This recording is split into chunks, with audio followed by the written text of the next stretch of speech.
Então, olha, a aula hoje vai ser sobre carboidratos. E aí, que eu estava comentando, às vezes eu me empolgo, coloco 1 milhão de figurinhas conforme eu vou achando, vou botando nos slides. Mas aí, assim, eu trouxe, né, parte de alimentação, que a gente pensa em carboidrato, na hora a gente já pensa na batata, no pão, mas a gente vai ver que carboidratos, eles têm muitas funções nos organismos vivos que vão além da energia, né, da nutrição, tá? E é isso que a gente vai começar a ver hoje. Os carboidratos, eles são sem dúvida as biomoléculas mais abundantes na Terra, tá? Só em celulose que compõe os troncos, as árvores, imagina esse mundão todo aí, a quantidade que tem espalhado, tá? Ai, gente. E aí, alguns carboidratos são os principais elementos da dieta em muitas partes do mundo, né? Ainda é a base da alimentação de muita gente, mas mais que isso, né? O carboidrato, ele é a via principal de produção de energia nas células dos organismos vivos. E como que eu posso explicar, né? Porque assim, o carboidrato ele é o primeiro de escolha de energia, tá? Apesar da gente se alimentar de proteínas, de lipídios, né, que são as gorduras, o principal mecanismo de obtenção de energia é através da via dos carboidratos. E aí é por isso que eles compõem o metabolismo central, ele só é o primeiro de escolha, tá?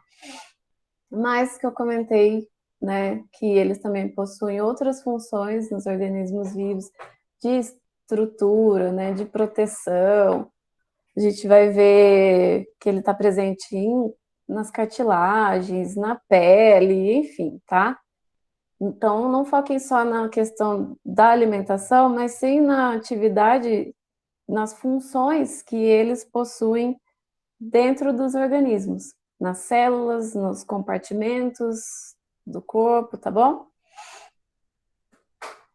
Aqui, ó, eles estão presentes nos tecidos conjuntivos dos animais, né? Eles lubrificam as articulações, auxiliam o reconhecimento e a adesão celular, porque eles estão presentes em membranas celulares, então compõem lá as articulações, né? O tecido conjuntivo, enfim. E aí, o termo glicoconjugados são polímeros de carboidratos que estão covalentemente ligados a outras macromoléculas, ou proteínas ou lipídios, tá? Lembra que semana passada a gente aprendeu que uma proteína conjugada é quando ela está conjugada em outra macromolécula ou outras moléculas que não aminoácidos, né?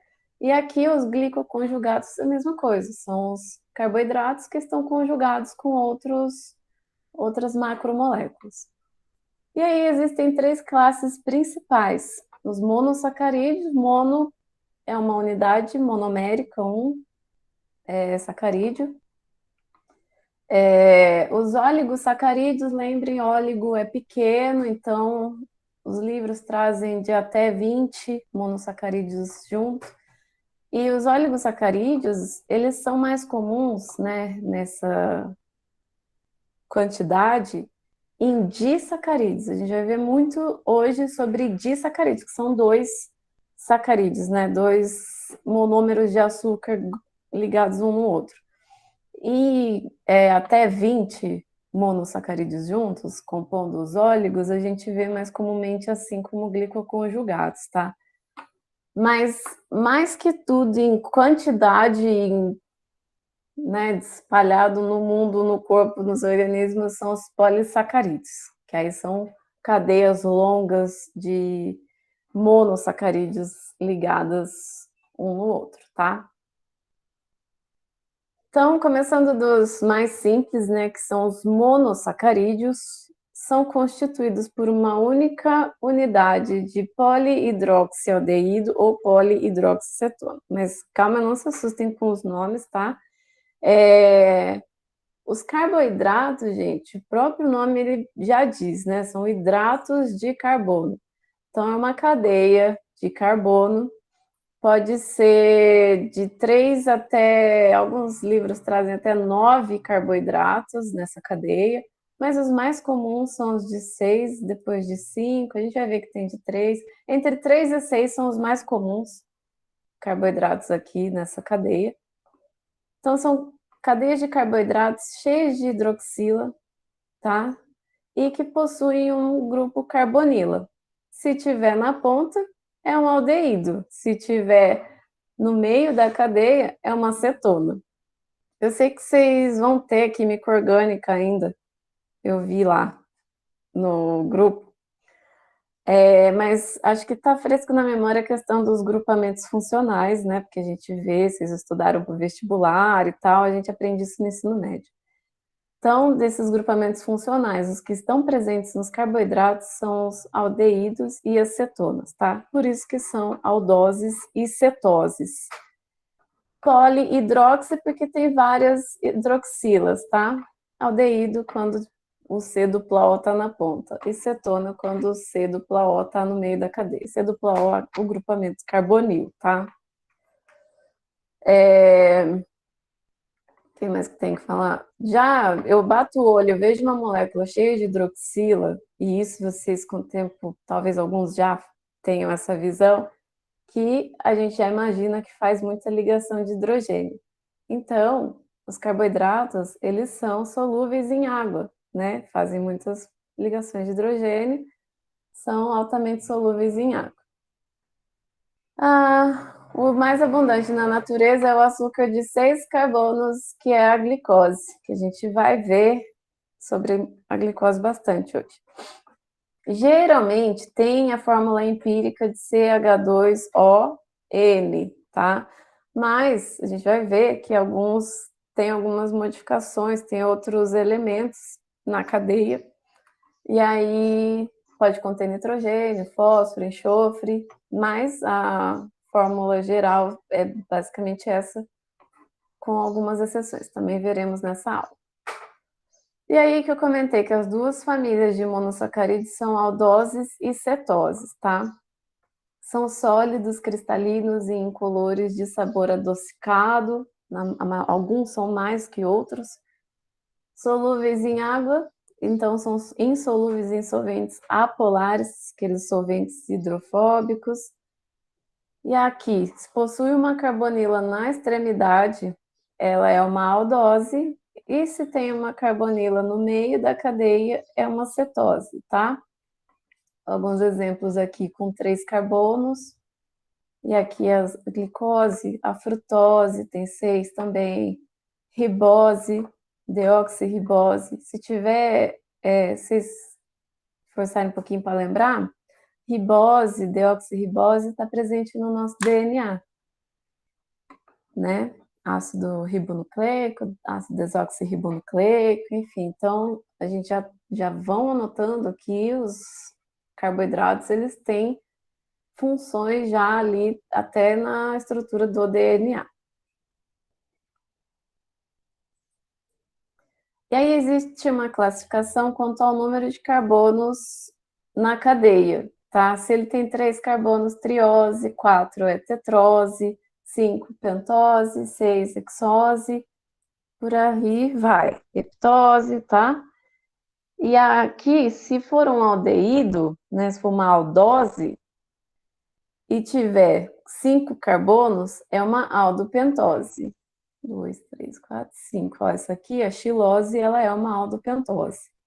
Se tiver 6 e for uma aldose, é uma aldohexose, tá? 4, e se for uma aldose, aldotetrose. E se for uma cetose, tiver o grupamento cetona, aí vai ser cetopentose. Se tiver 5, cetotriose, se tiver 3 carbonos na cadeia. Não tem muito segredo, tá? Essa é a nomenclatura que eles recebem, uma classificação quanto ao número de carbonos presentes na cadeia. Tá? A glucose a gente vê que é uma aldose, Então, uma aldexose, e a frutose é uma cetohexose, tá? E os monossacarídeos, eles também possuem os centros... Cara, meu fone tá machucando meu ouvido. Eles possuem os centros assimétricos. A gente viu que semana passada os aminoácidos, eles também têm essa característica, né? Que possui o carbono quiral, que faz 4 ligações diferentes. E todos os monossacarídeos, com exceção da dihidroxi... Ai, tá errado aqui, tá faltando um H, tá? Dihidroxicetona, exceto a dihidroxicetona, todos os outros possuem um ou mais centros quirais, né? São os carbonos que fazem 4 ligações diferentes. E aí tem toda aquela questão que possuem isômeros óticos, a gente já aprendeu ao passado, nas aulas anteriores, que são enantiômeros, que formam aquela imagem especular não sobreponível, enfim. E aqui, lembra que a gente viu que os aminoácidos, eles têm os L-aminoácidos e os D-aminoácidos? Os carboidratos também vão ter os monossacarídeos. E aí vai ter D, a gente vai ver D-glicose, L-glicose. E aí, no caso dos monossacarídeos, os que prevalecem em organismos vivos são o da conformação D, tá? D-glicose. E aí, eu falo muito e aí, né? Vou tentar diminuir isso. O gliceraldeído, ele é o mais simples, né? Que tem 3 carbonos. E aí, ele possui um centro quiral.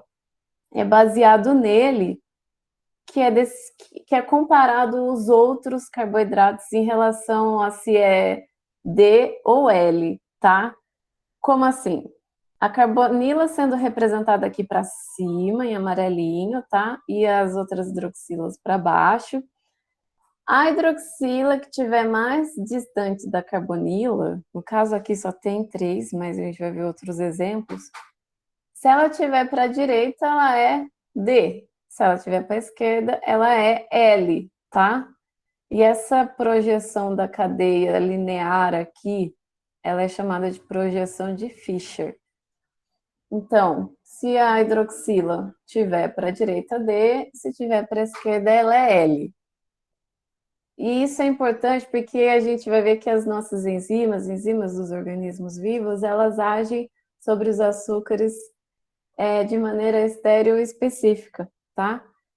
Por isso que só tem, né, prevalente nos organismos a forma D. As enzimas reconhecem a forma D dos carboidratos.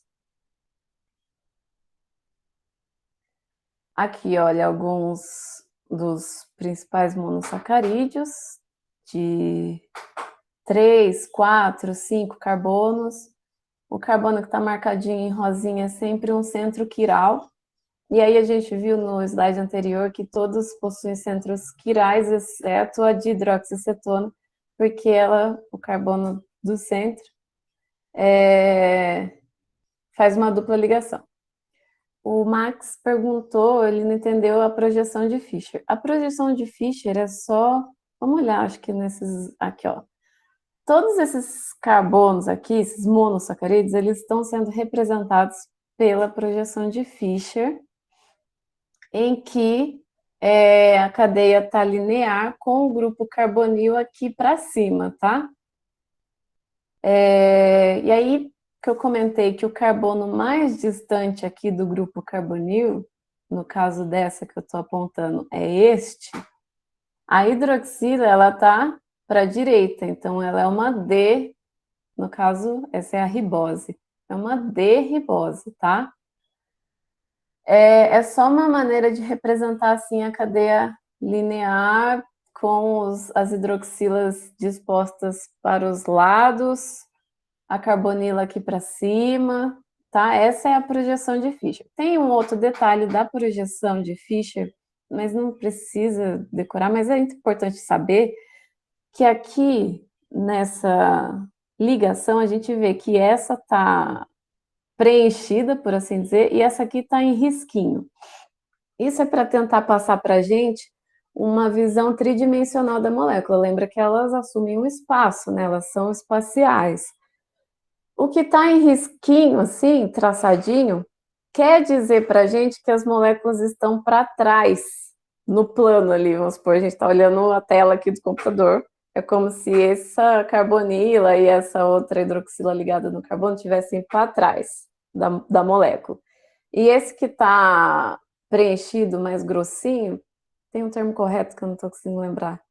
É como se estivesse projetando para fora do plano ali que a gente está vendo, tá? E o carbono quiral ali no centro.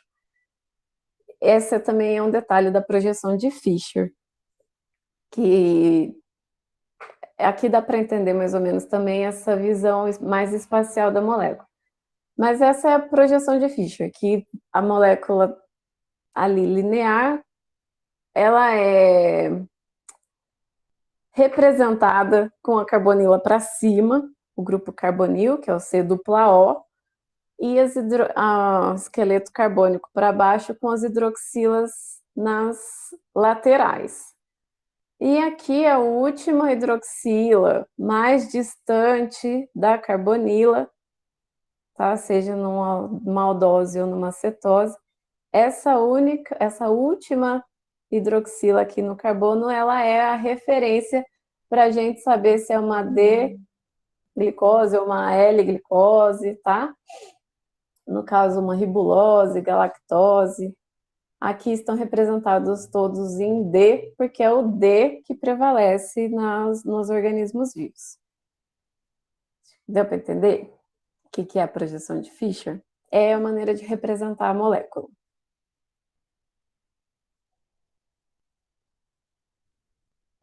Maravilha. As hexoses encontradas nos organismos vivos possuem configuração D.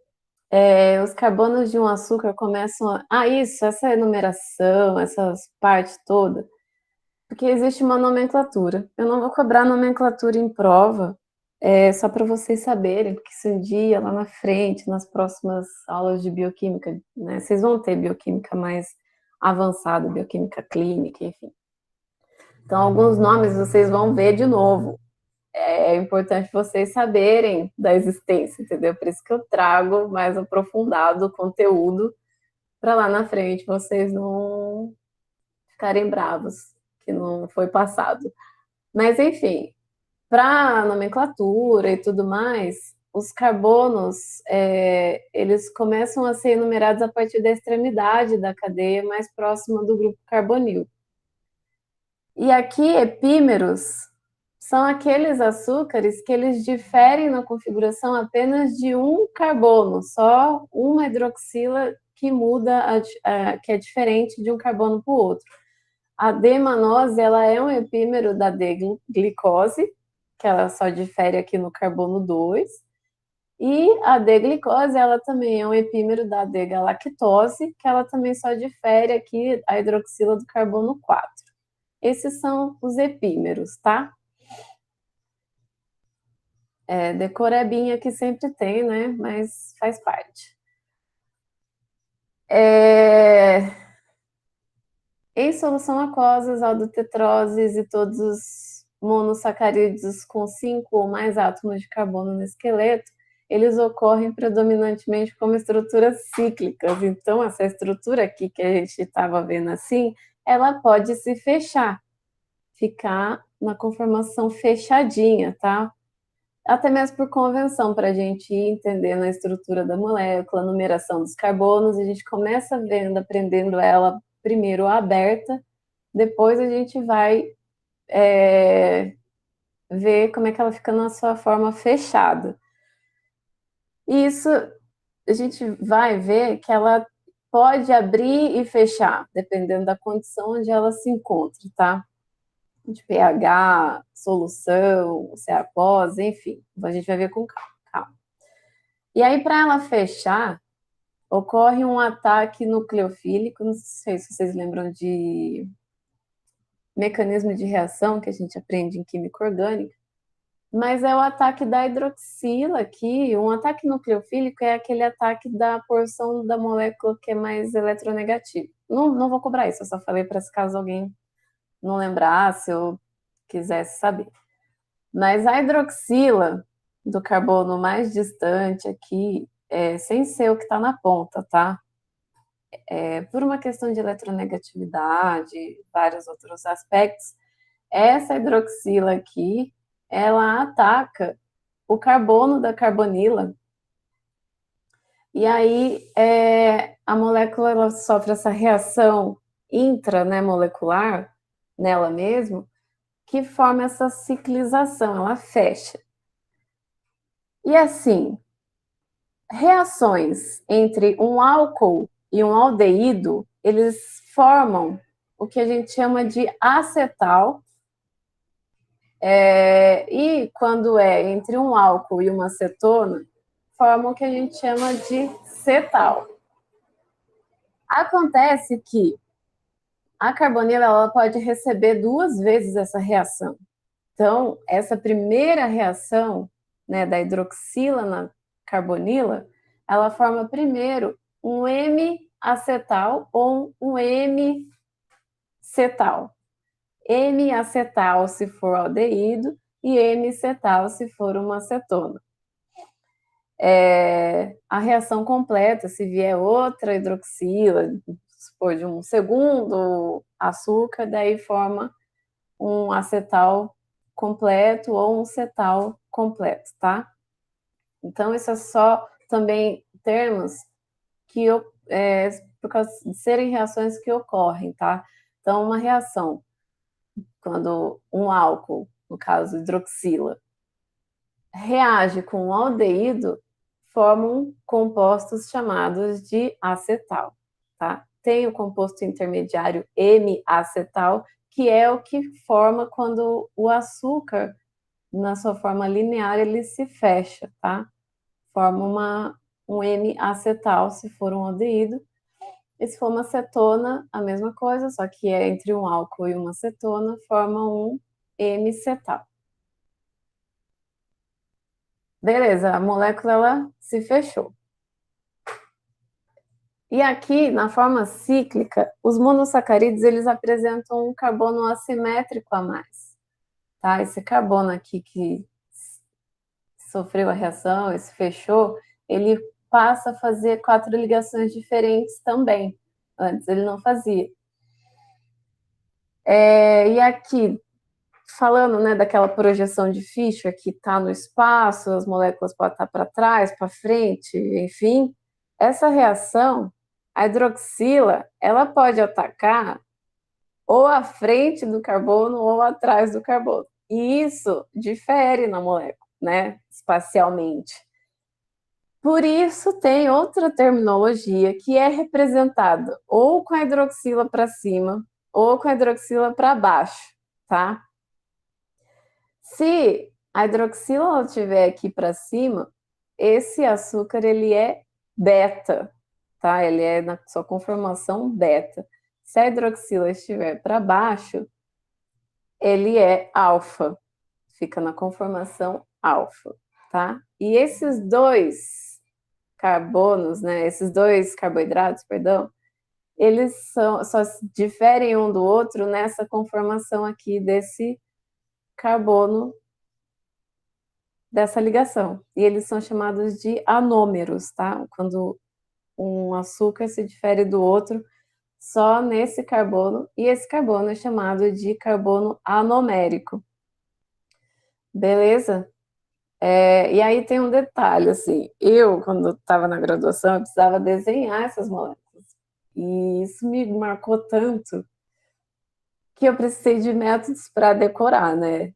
Então, o beta, eu associei na minha mente que é quando a hidroxila está para cima, e o beta é o B de beleza, então B para cima, tá? B para cima, hidroxila para cima é beta.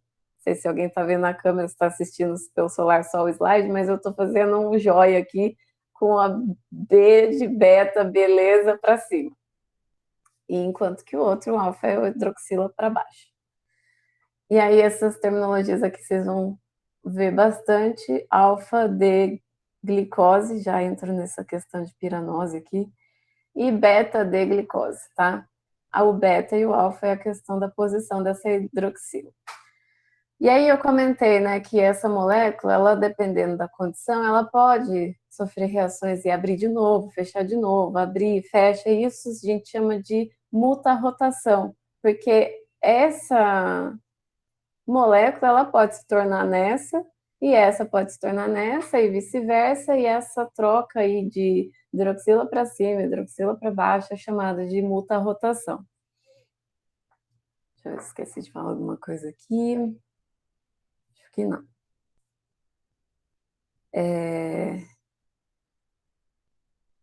E aí existe uma outra terminologia, tá acabando já, tá? Essas terminologias chatinhas, né? Mas com o tempo vai fixando na memória. Que os monossacarídeos que formam ciclos de 6 átomos, aqui, ó, são chamados de piranoses. Enquanto que os que formam ciclos com 5 átomos, não só de carbono, pode ver que tem um oxigênio aqui, tá? Eles são chamados de furanoses. E aí existe essa outra perspectiva, né? Aquela de Fischer era a perspectiva da cadeia linear, que a gente viu. Quando ela fecha, fica na maneira cíclica, é conhecida como a perspectiva de Haworth, tá? Por quê? A gente tem que pensar que ela era linear. Tudo que estava ali, hidroxila, carbonila, se arranjou de alguma forma, né? As hidroxilas que estavam para a direita, elas vão ficar para baixo, aqui, tá? Tá vendo? Hidroxila, hidroxila, hidrogênio, aqui tá para cima, hidroxila. E essa parte da molécula, né, CH2OH, fica para cima quando o enantiômero ele é D, quando ele era D, lá na forma linear aberta, e para baixo quando é L. Aqui a gente só vê o D, que está representado para cima, porque já falei várias vezes, que é o que prevalece nos organismos vivos, tá? Beleza. E assim, gente, apesar dessa maneira que ser até mais fácil quando a gente precisa desenhar ou bater o olho e reconhecer, essa não é a mais correta, é só uma representação, tá? Pode ser que vocês vejam representações assim, que são conformações em cadeiras, mas isso é só para também vocês ficarem sabendo. Parece mesmo uma cadeira de praia, inclusive, tá? Mas é a mesma coisa que está aqui. Só muda a maneira de representar a molécula. Então, só para fixar, ciclos com 6 átomos, piranoses, tá? A glicose é uma piranose, então por isso que é glicopiranose o nome dela. E com 5 átomos são furanoses. A frutose é uma furanose. Esses nomes, eles vêm desses compostos aqui, eles se assemelham muito, parecem muito, né, com o pirano e com o furano, que são essas moléculas aqui. É daqui que surgiu essa nomenclatura, esse nome. Aqui, ó, a glicose ciclizando, né, fechando, virando a glicopiranose, e a frutose, a carbonila está aqui no meio da cadeia, então ela sofre uma reação aqui no meio, por isso que forma um ciclo com 5. Pode ser que tenha ciclo com outros números, sim, mas os mais comuns mesmo, assim, que mais prevalecem são esses, dessa maneira, tá? O que era uma cetona, uma cetose, fechar isso se o carbono tiver 6, se a açúcar tiver 6 carbonos, tá? Pode acontecer de ser diferente. Mas os que prevalecem, que a gente mais vai ver na aula, são as hexoses e as pentoses, e as hexoses que são cetonas ciclizarem e em ciclos com 5 componentes, e as que eram aldoses em 6, né? Um ciclo com 6.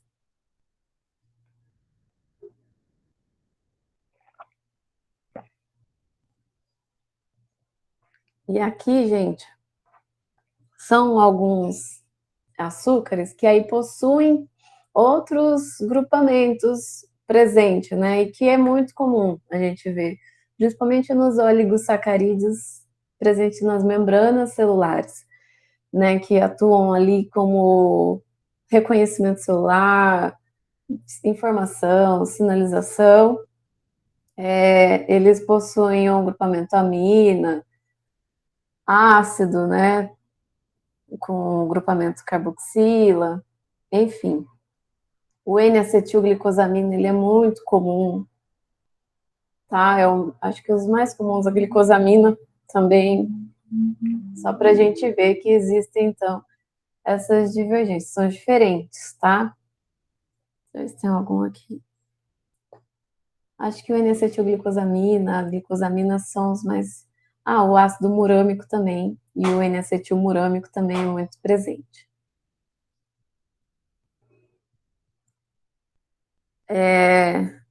E assim, vamos falar da glicose, né? Usar a glicose como exemplo, que alguns monossacarídeos eles podem ser oxidados por agentes oxidantes relativamente fracos, como o íon cúprico, tá? O carbono da carbonila, né, do grupamento carbonil, que é o carbono anomérico na forma cíclica, ele é oxidado a um grupo carboxil. Tá escrito errado aqui também. Depois eu arrumo para enviar para vocês. Tá? Ele pode ser oxidado por esses íons, esses agentes oxidantes, perdão.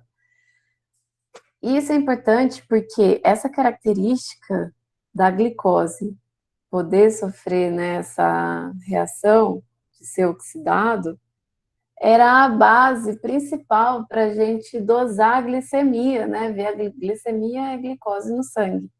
Antigamente era muito usado isso, essa reação de Fehling, que é a reação para ver a presença de açúcares redutores. A glicose é um açúcar redutor, ela sofre nessa reação de oxidação e então ela é um açúcar redutor, tá? Esse então é a base da reação de Fehling. Hoje em dia, os testes para glicemia eles são mais robustos, né? Então, usam enzimas, às vezes uma gotinha de sangue já é suficiente, às vezes não, né? Tem os glicosímetros lá que dosam a glicemia só com uma gotinha de sangue, e aí é outro método, é outro fundamento, a técnica, usa-se enzimas. Tá, mas essa questão de açúcares redutores é importante a gente saber que eles podem, então, sofrer essas reações. E a gente vai entender também mais para frente por quê. A gente viu, então, sobre os monossacarídeos, como é que eles são. Os oligosacarídeos são, então, cadeias curtas de unidades de monossacarídeos. E os livros classificam o oligosacarídeo quando tem até 20 unidades. E aqui eles são ligados pelas ligações que são chamadas de ligações então, é carboxil, tá escrito errado. A Lívia perguntou, prof, o que é um grupo carboxil? É o carboxila aqui, que é C dupla O, O. Tá errado. Eu vou arrumar no slide, tá? Para enviar para vocês. Mas então, os monossacarídeos, eles então podem se ligar uns nos outros, formarem oligosacarídeos, depois polissacarídeos. Essa ligação é chamada de ligação glicosídica, tá? Gravem esses nominhos para não confundir. Semana passada a gente aprendeu que os aminoácidos compõem as proteínas, se ligam através de ligação peptídica. Os carboidratos,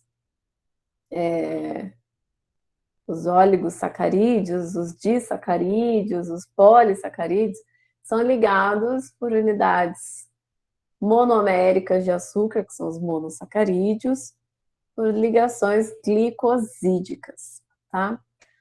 Os mais abundantes são os disacarídeos, com 2 unidades, né? O nome já é intuitivo, 2 unidades de monossacarídeos ligados.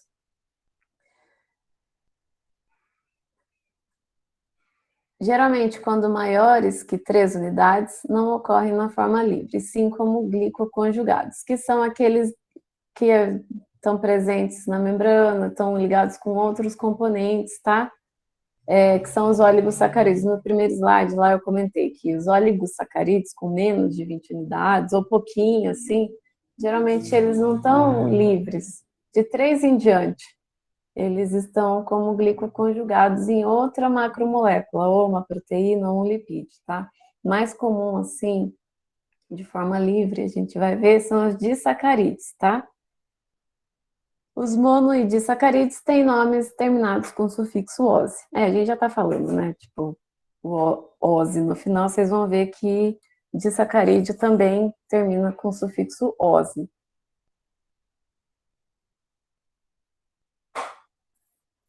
Então, aqui, ó, a que eu comentei da ligação glicosídica, quando ocorre a ligação de 2 monossacarídeos, a gente tem a formação de um disacarídeo, que é o mais comum, e essa ligação é a ligação glicosídica. A formação dessa ligação glicosídica ocorre pela reação de uma hidroxila de uma molécula, vem a hidroxila de uma molécula, que se liga, de um açúcar, né, que se liga com o carbono anomérico de outra molécula. Lembra que o carbono anomérico é aquele que faz as 4 ligações diferentes, está ligado aqui com oxigênio, uma hidroxila, um hidrogênio, e aqui o restante da cadeia com outros carboidratos, tá? Então, vem uma hidroxila, se liga aqui com esse carbono através dessa ligação contendo um oxigênio, sai uma água da molécula, né, na hora que elas se ligam. E isso é chamado, então, essa reação é uma reação de condensação e ocorre a perda de uma molécula de água. E pelo mesmo motivo que a gente viu dos peptídeos, né, das proteínas, a molécula ela perde alguns constituintes presentes nela, ela passa a se chamar resíduo de açúcar, tá? Quando eles estão ligados.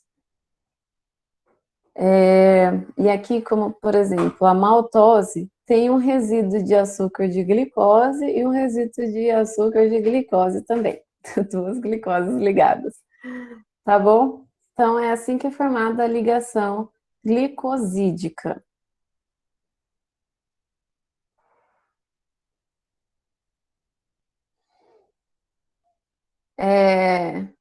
O carbono anomérico, que é aquele que, quando se fecha, passa a fazer 4 ligações diferentes e tudo mais, ele pode ou não participar nessa ligação, tá? E quando ele participa da ligação glicosídica, ele fica preso. Lembra que a molécula pode abrir, fechar, dependendo do ambiente, da solução onde ela se encontra? Quando esse carbono anomérico está ali preso na ligação, isso já não pode mais, não acontece mais. E aquela reação que a gente viu, né, de Fehling, que eles podem sofrer oxidação e tal, ela acontece na forma aberta, só quando o carbono abre, porque moléculas são dinâmicas, né? Ela pode, principalmente carboidratos, os monossacarídeos podem abrir e fechar, eu já venho falando isso durante a aula. Só que se ele estiver preso ali, ele não consegue abrir, então ele não consegue sofrer essa reação, tá? O carbono anomérico preso na ligação glicosídica impede desse disacarídeo sofrer essa reação de oxidação.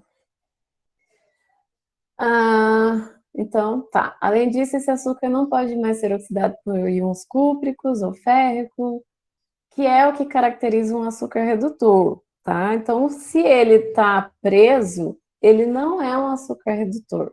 ele é um açúcar não redutor, tá? Tudo sinônimos, mas vão seguir no raciocínio, presta atenção. Não pode perder um pedacinho da aula, porque senão depois não entende mais. E nesse caso, a gente está vendo, né, disacarídeos, né, duas moléculas de açúcar ligadas uma na outra. Quando esse carbono anomérico ele está aqui nessa extremidade livre, então ele pode abrir e fechar, pode sofrer a reação de Fehling, esse lado aqui a gente chama de extremidade redutora, tá? Lembrem-se, né, que o carbono anomérico da extremidade redutora, ele pode mudar sua configuração, aquele termo chamado de mutarrotação, de ser o beta ou alfa, enfim. O que mais? Aqui um exemplo, a maltose.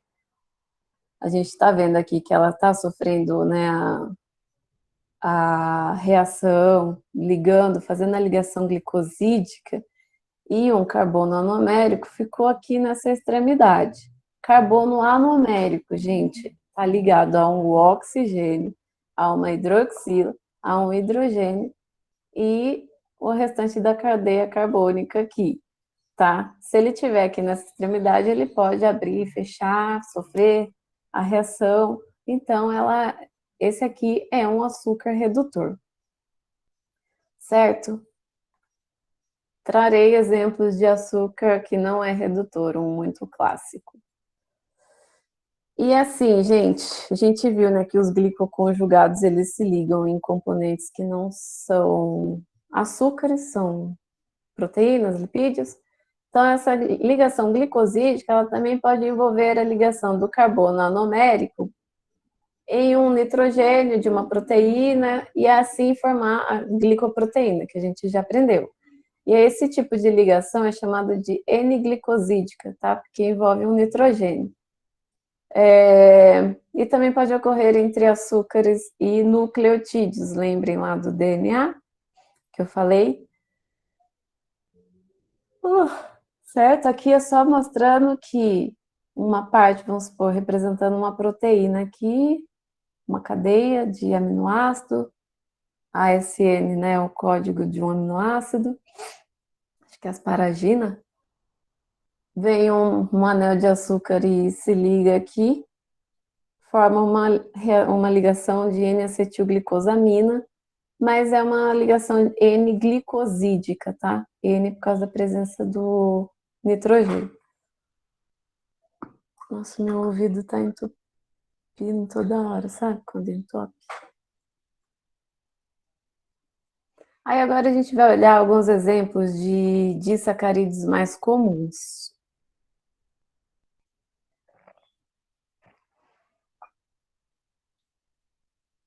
A maltose a gente já viu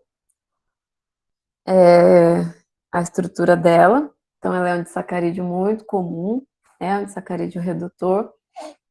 Todos os disacarídeos recebem essa nomenclatura aqui, que não vou cobrar, só para vocês saberem, tá? Porque era uma glicopiranose, se ligou em outra glicopiranose, né? Duas glicoses. Que era alfa. A hidroxila estava para baixo aqui. Continua para baixo, né? Na ligação. Por isso que é alfa. D, porque na projeção de Fischer, a última hidroxila, a penúltima hidroxila, está disposta para a direita. Estava quando era linear, tá? Aí fica alfa-D, glicopiranosil, pirano, 6 carbonos, lembre-se, 1, 4, porque é o carbono 1 ligado no carbono 4 da outra molécula. E aqui começa a falar do outro açúcar que ligou, que é uma D-glicopiranose, que é a mesma molécula, mas recebe, então, esse tipo de nomenclatura, tá? Tem uma abreviação, acho que trago exemplos no próximo slide, para vocês saberem, então, que tem o nome mais correto da maltose, assim. Mais correto, não está vendo o nome, o termo correto. É, tá, então ela é um disacarídeo redutor, a gente acabou de ver. Aí, gente, lembra que ele pode sofrer muta-rotação, abrir e fechar o carbono anomérico? Por isso que está representado aqui, ó, como uma cobrinha. A ligação com a hidroxilo e com o hidrogênio parece uma cobrinha, né? Não tá, é para mostrar que não está fixo. Ela pode sofrer muta-rotação e isso mudar, tá? E aí, é um disacarídeo redutor, um dos produtos da hidrólise do amido, é o principal componente do malte utilizado na produção de cerveja, é a principal fonte de energia e de carbono para as leveduras durante a produção de cerveja. A lactose, outro disacarídeo, formado por uma galactose, né, um monômero de galactose, e outro de glicose, tá? Aqui está a estrutura. A galactose e a glicose, elas se diferem só em uma hidroxila. Então, são epímeros, tá? O que mais? Ela também é um disacarídeo redutor, pode sofrer a reação de Fehling. E a lactose, todo mundo sabe, ela ocorre naturalmente no leite e seus derivados. Aí aqui que tá, que eu falei, que tem a abreviação desse nome longo, tem uma abreviação, mas o nome usual é lactose, certo? Aqui, ó, quando a hidroxila era na conformação beta aqui para cima, fica desse jeito aqui a ligação, a representação da ligação glicosídica, tá? Por isso que a maltose está diferente dessa, porque a maltose era alfa, vinha para baixo. A lactose, ela é beta, ela vem para cima. Certo, então a lactose é isso. Aí a sacarose, né, que a gente conhece, aquele açúcar de mesa, tal, tudo mais, ela é formada por um resíduo de glicose.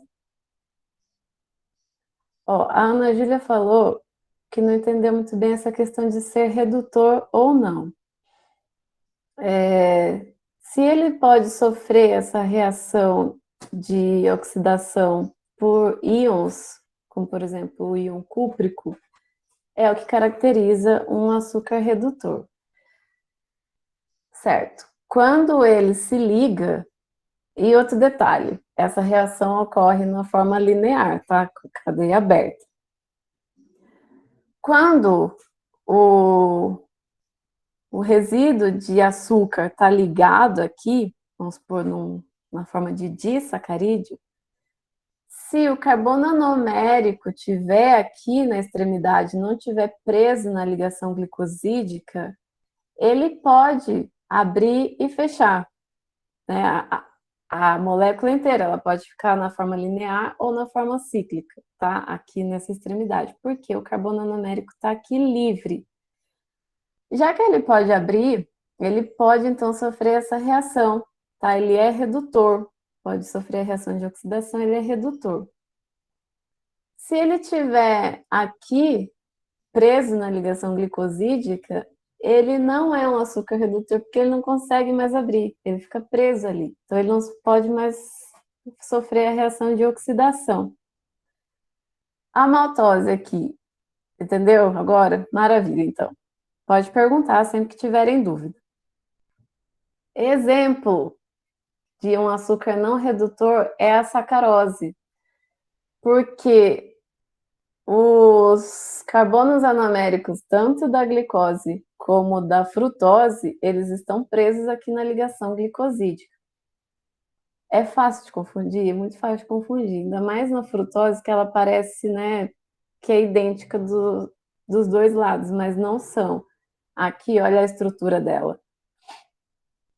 Esse carbono aqui, ele é o anomérico, porque ele está ligado à hidroxila, ligado ao CH2OH, ligado ao carbono da restante da cadeia carbônica e ligado a um oxigênio, tá?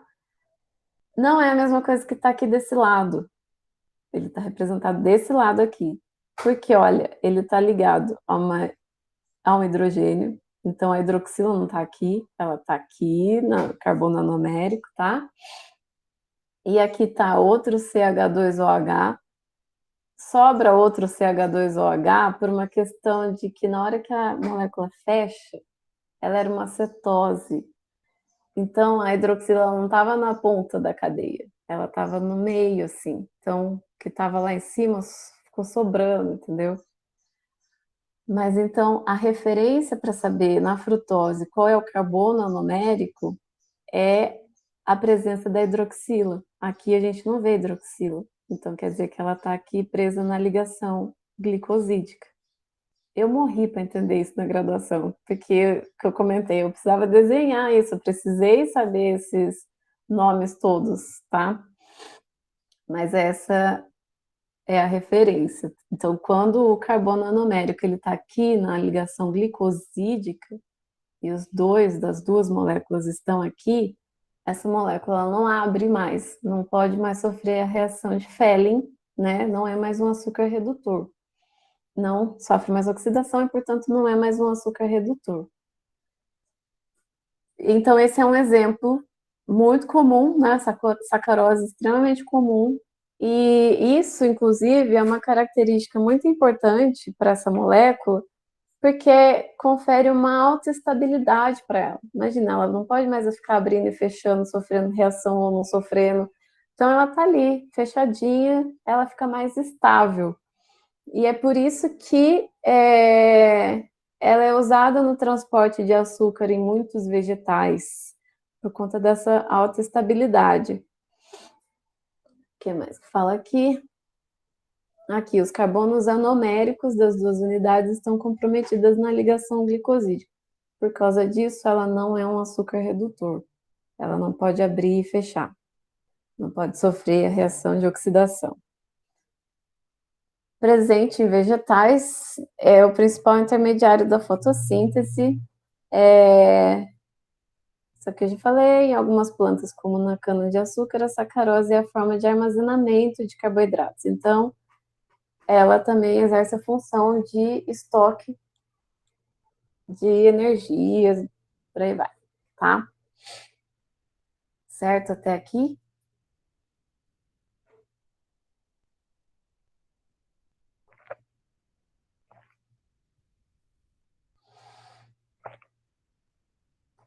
Beleza, vimos os monossacarídeos, os disacarídeos. Agora, os polímeros de monossacarídeos. Lembra que polímero é aquela cadeia com várias unidades monoméricas, né? Os polímeros de monossacarídeos, que contêm mais de 20 unidades, já são considerados polissacarídeos. Podem ser linear, ter várias ramificações. Aí aqui, ó, exemplo de linear, a celulose, ou os ramificados, o glicogênio, a gente vai ver um pouco mais a fundo sobre eles, que ambos são formados de glicose, mas o que difere neles é o tipo da ligação glicosídica, tá? E isso interfere nas propriedades que eles vão ter. Se é mais ramificado, se é menos, se é linear, o tipo da ligação. Por isso que eu fui fundo no tipo da ligação de beta, 1, 4. Vamos com calma, seguindo o raciocínio, tá? Falando então, começando a falar dos polissacarídeos, a maioria dos carboidratos encontrados na natureza ocorre como polissacarídeos. Imaginem, né, que eu comentei das árvores, os troncos, tudo de celulose. Então, os mais encontrados em quantidade, né, na natureza são os polissacarídeos. Alguns homopolissacarídeos são formas de estocagem de combustível. O que é um homopolissacarídeo? É aquele polissacarídeo que possui só um tipo de açúcar na sua cadeia. Só um, ó. Todos os amarelinhos aqui está querendo representar que é tudo mesmo, tudo igual. Vamos usar a glicose como exemplo, que a gente vai falar muito de celulose e tal. E aí ele pode ser não ramificado ou ramificado, mas pode ter só a mesma unidade de açúcar. Então, isso é um homopolissacarídeo. Quando é heteropolissacarídeo, é porque aqui as unidades, né, de açúcar, os resíduos de açúcar, eles são diferentes, tá? E do mesmo jeito, pode ser linear, sem ramificações, ou pode ser ramificado, tá? Essa é a diferença entre homopolissacarídeo e heteropolissacarídeo. Os polissacarídeos de armazenamento mais importantes são o amido em células vegetais e o glicogênio em células animais, nosso querido glicogênio. E eles também podem ser chamados, esses polissacarídeos, de glicano. Vai ser comum vocês escutarem alguns termos presentes na membrana celular, tipo proteoglicano, enfim. Que aí quer dizer que é um polissacarídeo, tá? E aí eles diferem, esses polissacarídeos, eles diferem uns dos outros na identidade das unidades de monossacarídeos, né? Então, qual é o tipo de açúcar que está presente aqui, no comprimento dessas cadeias, os tipos de ligações, tá? Alfa, beta, 1, 4, 1, 6, isso lembrando lá da numeração do carbono, por isso que eu comentei sobre a enumeração do carbono, tá? E no grau de ramificação. Existem uns que são extremamente ramificados, outros que são menos, não são tão ramificados, mas tem, e outros que não são nada ramificados, são lineares, tá? E aqui, gente, diferente das proteínas que a gente viu semana passada, as proteínas a gente viu que elas possuem um número exato, vamos supor, uma proteína X, quimiotripsina, uma enzima.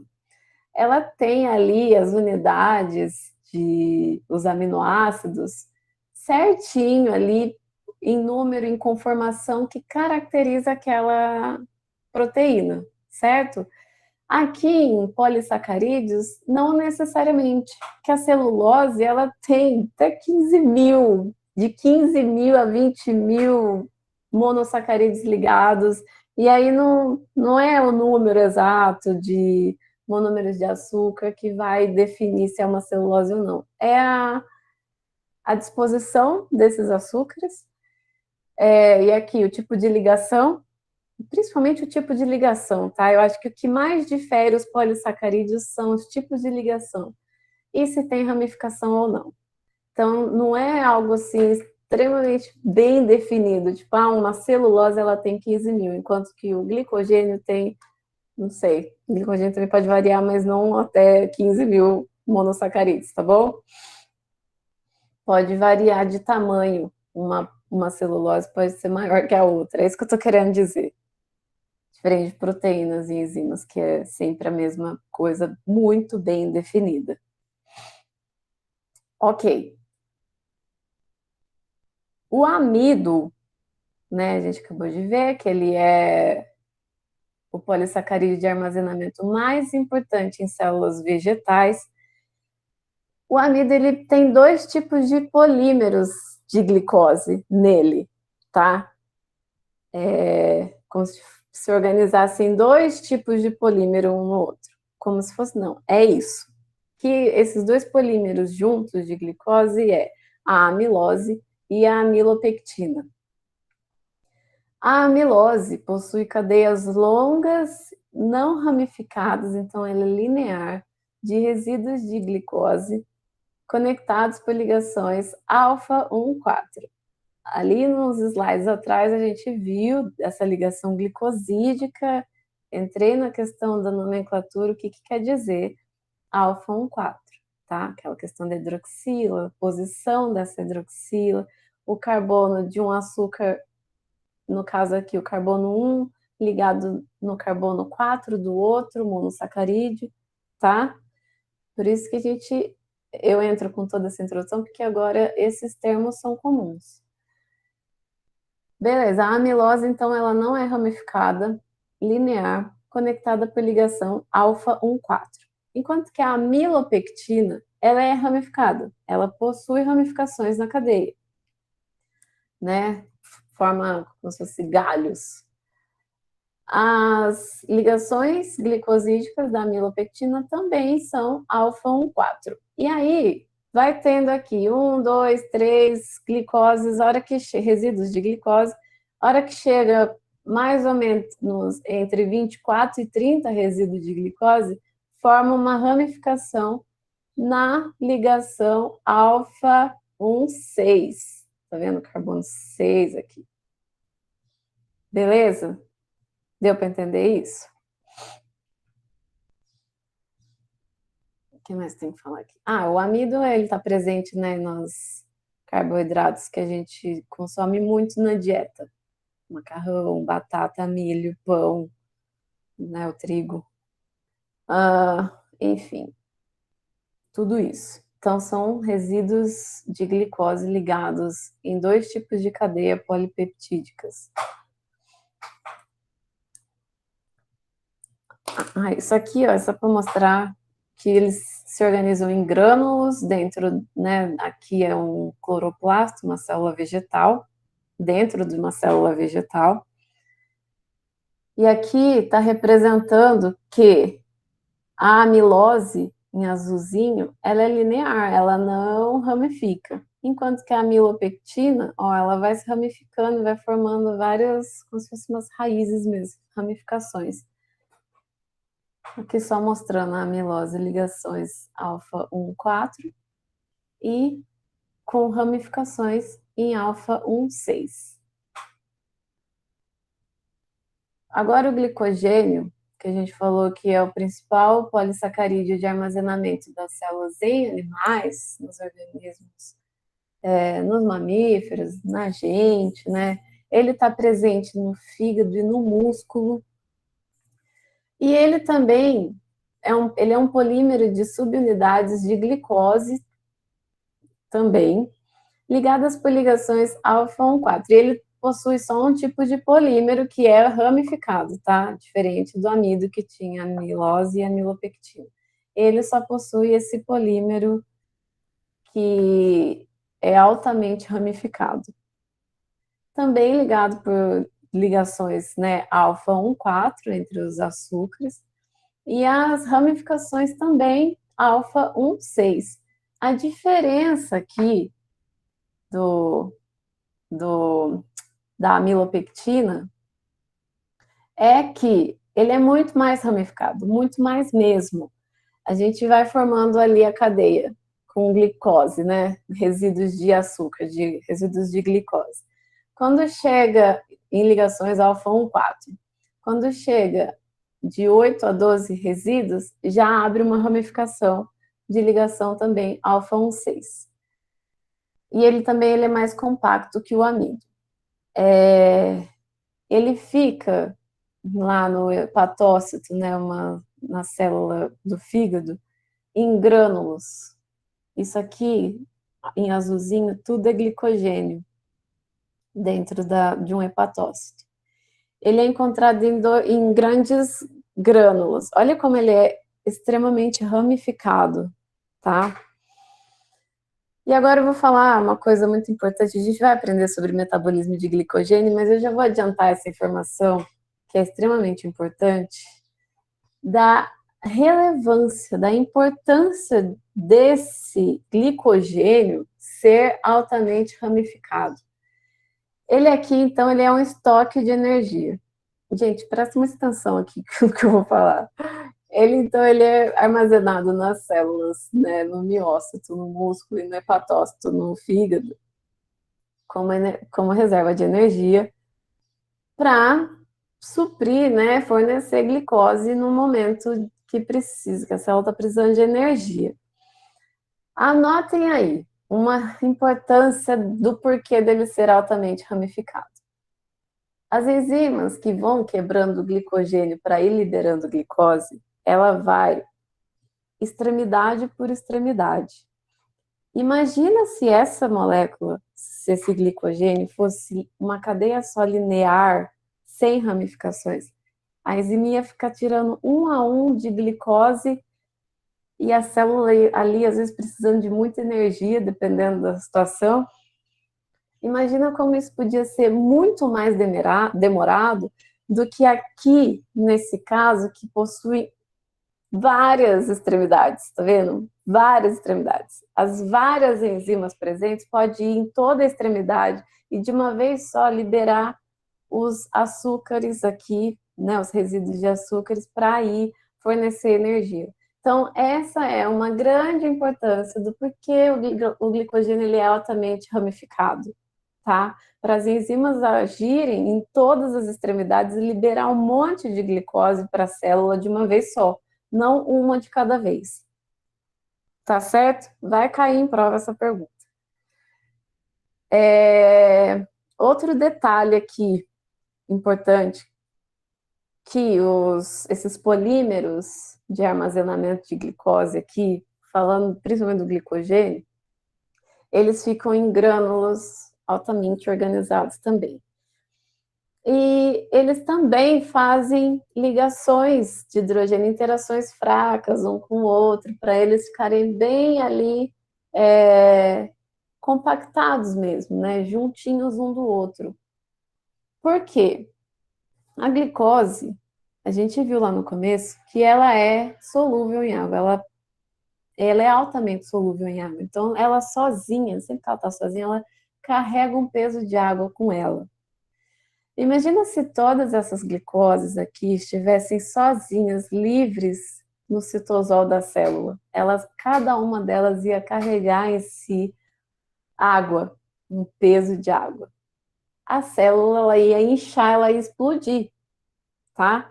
Para evitar esse tipo de coisa, o glicogênio ele é formado de maneira bem compacta, para evitar esse tipo de situação, certo? Então, um dos motivos do glicogênio ele ser altamente compactado, né, é para isso, para não carregar o peso de água que cada glicose carrega quando ela está livre, tá? Outro porquê, além disso, é que a glicose ela ia causar um desbalanço, né, da concentração que estaria fora da célula e que estaria dentro. Então tem a questão de osmolaridade.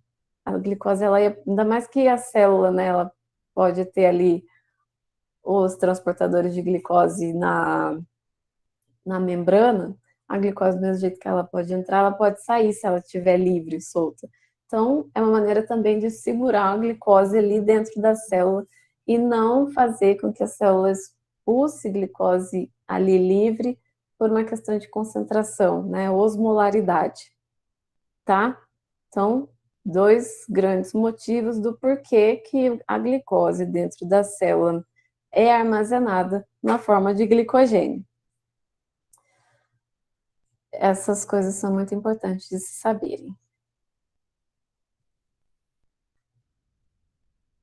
E aí, alguns homopolissacarídeos possuem as funções estruturais.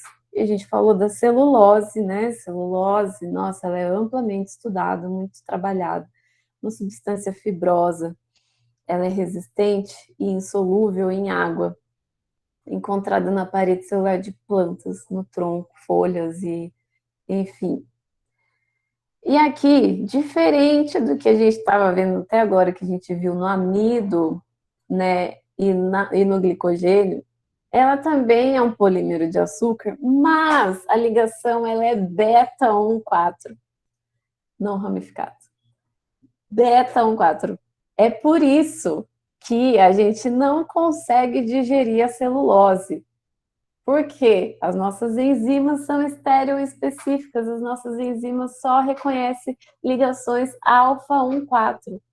Se perguntar, então, por que, que a gente não consegue digerir a celulose, né? Se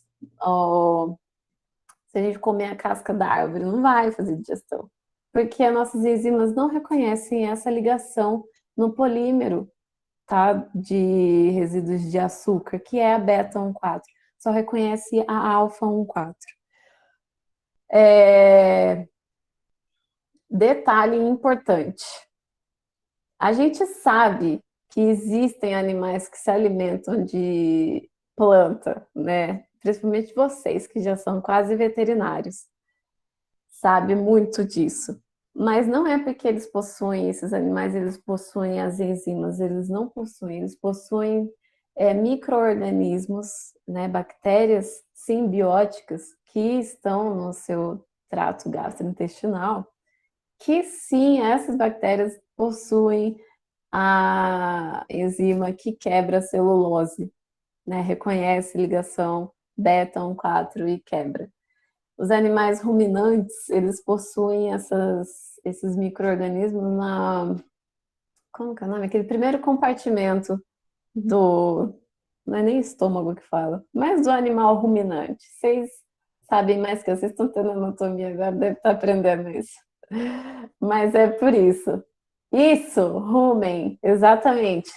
Obrigada, Giovana, Liliane, aí salvou, que eu não sou veterinária. Vocês que são, vocês sabem mais que eu. Mas é por isso, tá? Porque eles possuem micro-organismos que fazem essa quebra. E aí, por isso que eles comem gramíneas, né? Vocês sabem também da dieta desses animais. Mas aí, assim, eles não conseguem, tipo, tronco de árvore, porque aí não é para tanto, né? Que é o tronco, ele tá mais compactado, tá? Tem uma questão ali estrutural envolvida. Enfim. Tem um outro, ai, que bichinho, o cupim, ele come a nossa madeira, porque ele tem no intestino também esses micro-organismos simbióticos que quebram ligação beta-1,4, tá?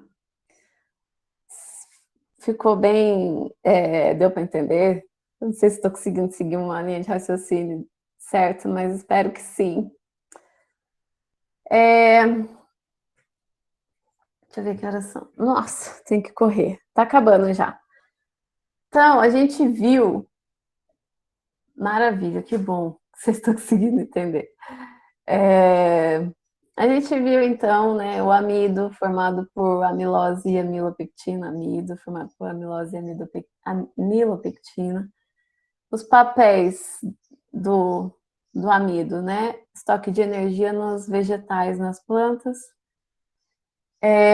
vimos as ligações, o que mais? O glicogênio, eu não lembrava mais ou menos, né, a quantidade de monossacarídeo no glicogênio, mais de 50 mil. O glicogênio também, o homopolissacarídeo, são ramificados. Função, estoque de energia em bactéria e nas células animais. Celulose,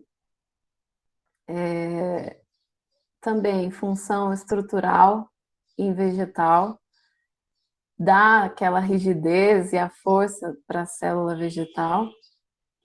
Eu tinha falado que não lembrava da quantidade de resíduo de açúcar do glicogênio, ele é mais até que a celulose.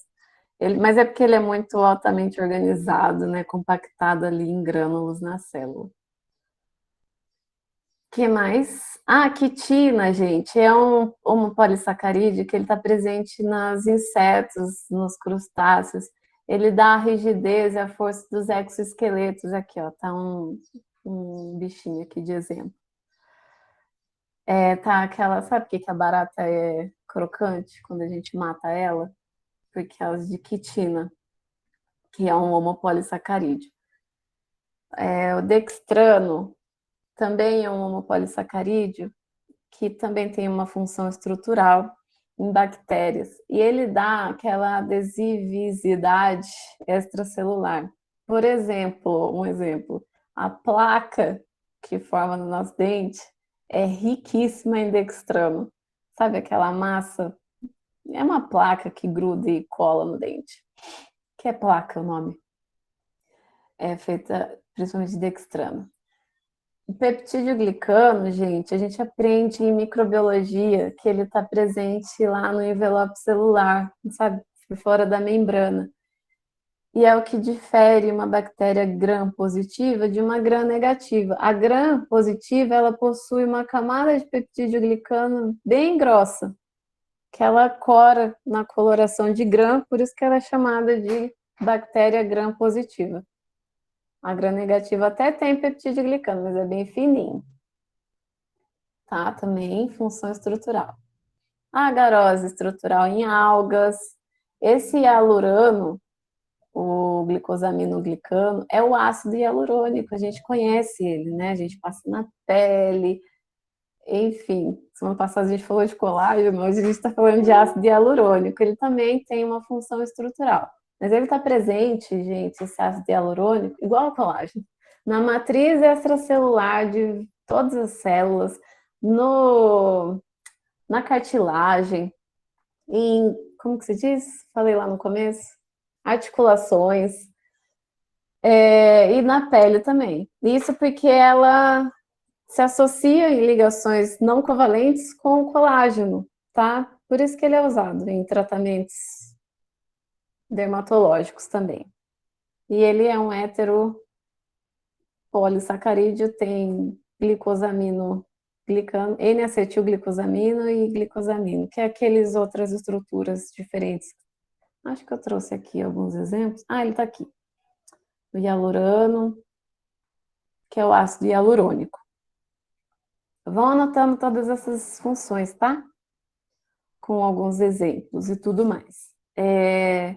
Aqui, só para a gente ver que a estrutura contém, né, componentes diferentes. N-acetilglicosamina, heparina, ela está presente no... Ela tem uma ação anticoagulante, então ela até é usada em laboratório, naquele tubo heparina, que a gente, quando coleta sangue, é para evitar que o sangue coagule. Ai, que mais? O sulfato de condroitina, tem gente que toma também glicosamina com sulfato de condroitina para articulações. É manipulado em farmácia de manipulação. Aqui é só, de novo, aquela imagem mostrando glicoproteínas, que são proteínas, ó, essa cauda aqui, né, esse bastão, sei lá, está representando uma proteína passando numa membrana celular. E aqui fora, ó, oligosacarídeos, são as glicoproteínas. Os proteoglicanos, também proteínas com oligosacarídeos. Proteoglicanos é porque é a mesma coisa que glicoproteínas, sim, são proteínas com oligosacarídeos, mas a diferença do proteoglicano é que ele tem o glicosaminoglicano, tá? Mas, enfim, só para saber que às vezes você olha, vê, acha que é a mesma coisa, mas é só um detalhe que faz a diferença. Os glicoesfingolipídios, aí lipídios, né, são aquelas moléculas hidrofóbicas, a gente vai ter uma aula de lipídios, que também está aqui na membrana celular. Eles atuam muito em reconhecimento celular, alguma sinalização, reconhecimento de algumas enzimas, proteínas, eles caracterizam muito, tá? Então, eles também têm uma relevância na sinalização celular, né, na informação contida, tá bom? Não trouxe aqui em tópicos isso, mas anotem tudo isso que eu tô falando, sobre as funções, variadas funções. Aqui eu falei da sinalização e informação.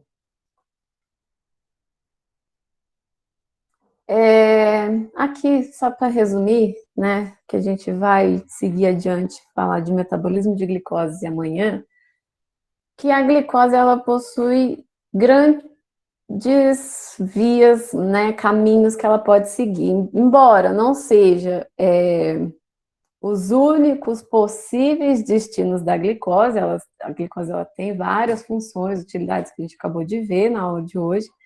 Essas 4 são os principais, os mais significantes, tá? Em termos de quantidade de glicose, que flui através da maioria das células. Então, a glicose, ela pode ser estoque de energia, né, que a gente viu hoje, glicogênio, amido, sacarose.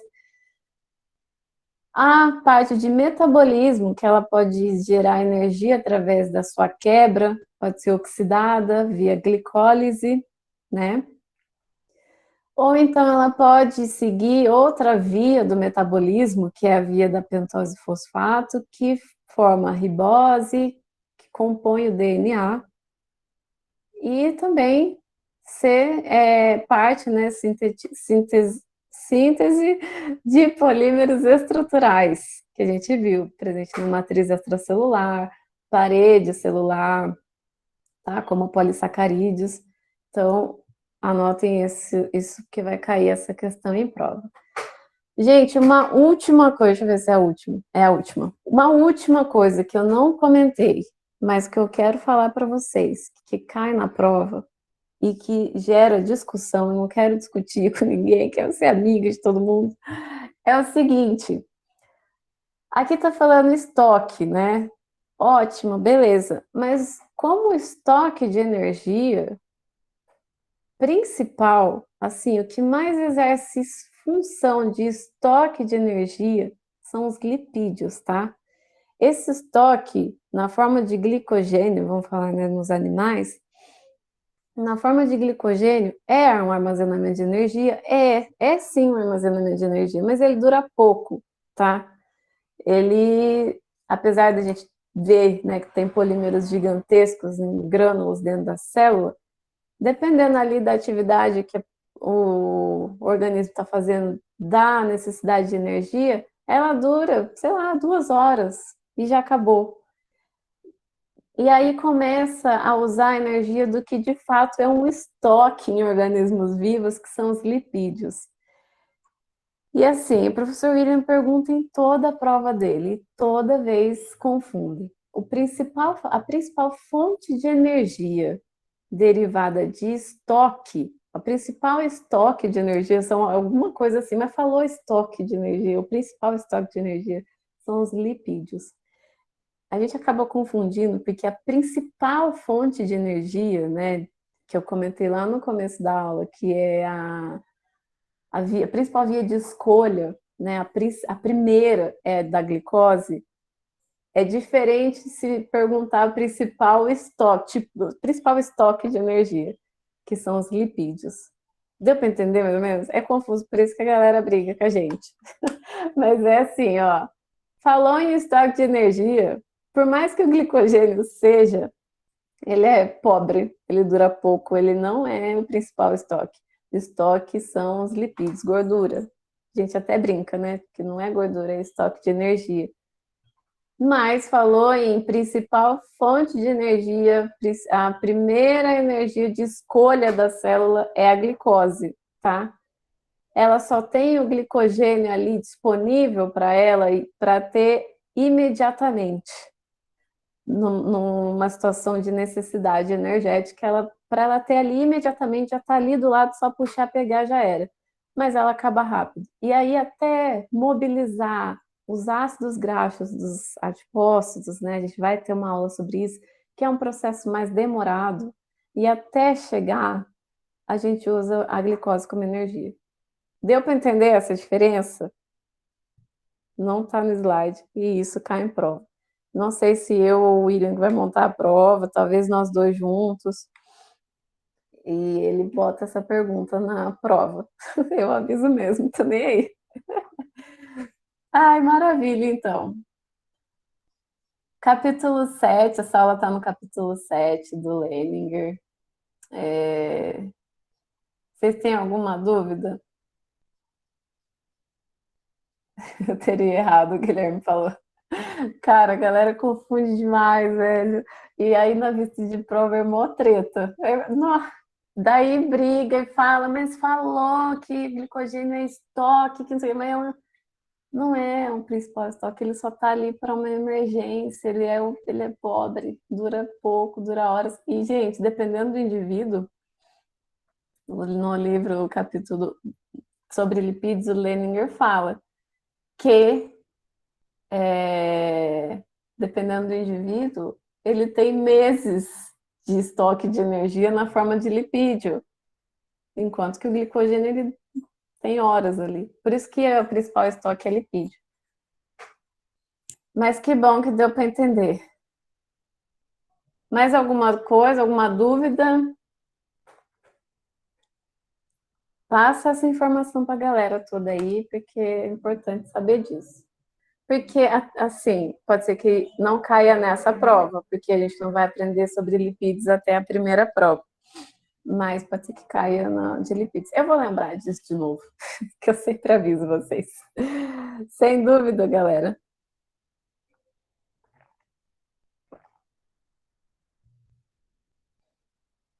Então tá. Por hoje foi isso. Vão seguindo o raciocínio junto comigo, Amanda, por enquanto.